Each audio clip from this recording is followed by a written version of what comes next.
ఇక డీటెయిల్స్ చూస్తే అకాల వర్షాలు అన్నదాతకు కష్టాలను మోసుకొచ్చాయి. పలు జిల్లాల్లో కురిసిన వర్షాలకు 100 కోట్లకు పైగా పంట నష్టం జరిగింది.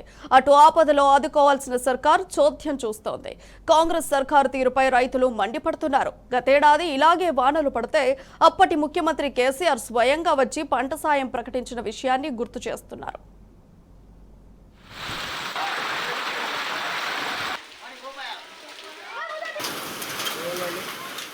ఇప్పటికే కరువుతో అల్లాడుతున్న రైతులను అకాల వర్షాలు అతలాకుతలం చేస్తున్నాయి.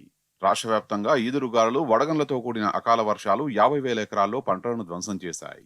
ధ్వంసమైన పంటల విలువ 100 కోట్లకు పైగా ఉంటుందని వ్యవసాయ శాఖ ప్రాథమికంగా అంచనా వేసింది. దెబ్బతిన్న పంటల్లో వరి 30,000 ఎకరాల్లో, మామిడి, ఇతర కూరగాయలు, ఉద్యాన పంటలు కలిపి మరో 20,000 ఎకరాల వరకు ఉండొచ్చని అంచనా వేశారు. ఓవైపు కరువు, మరోవైపు వడగండ్లతో రైతులు ఉక్కిరిబిక్కిరి అవుతున్నారు. పంటలను కాపాడుకునే దిక్కులేక రోధిస్తున్నారు.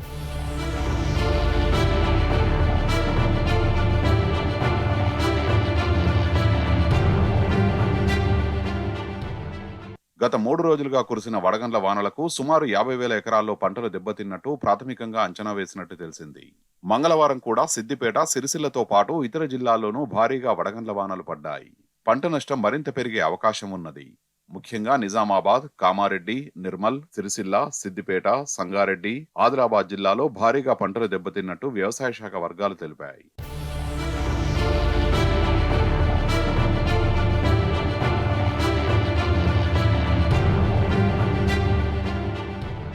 అకాల వర్షాలతో పుట్టెడు దుఃఖంలో ఉన్న రైతులకు ప్రభుత్వం నుంచి భరోసా కరువైంది. పంట నష్టపోయిన రైతులను కనీసం పరామర్శించే దిక్కు లేకుండా పోయింది.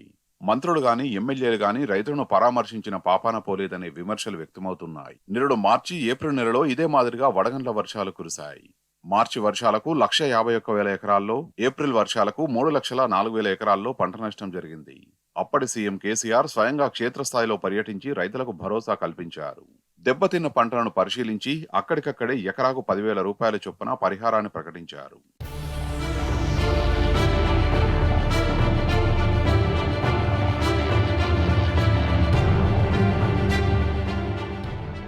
పంట నష్టం పరిహారం కోసం 456 కోట్ల రూపాయలను విడుదల చేసిన అప్పటి ప్రభుత్వం రైతులకు పరిహారాన్ని అందించి కష్టకాలంలో అండగా నిలిచింది. కానీ ప్రస్తుత కాంగ్రెస్ ప్రభుత్వంలో రైతులు ఆ పరామర్శలకు, భరోసాకు నోచుకోవడం లేదు. పంట నష్టం పూర్తిగా అంచనా వేసిన తర్వాతే పరిహారం ఇవ్వాలనే ఆలోచనలో ప్రభుత్వం ఉన్నట్టు తెలిసింది. గతంలో మాదిరిగానే ఎకరాకు 10,000 రూపాయలు ఇవ్వాలని భావిస్తున్నట్టు సమాచారం. అయితే దీనిపై ఇప్పటి వరకు ప్రభుత్వం నుంచి గాని, వ్యవసాయ శాఖ నుంచి గాని ఎలాంటి ప్రకటనలు వెలువడలేదు.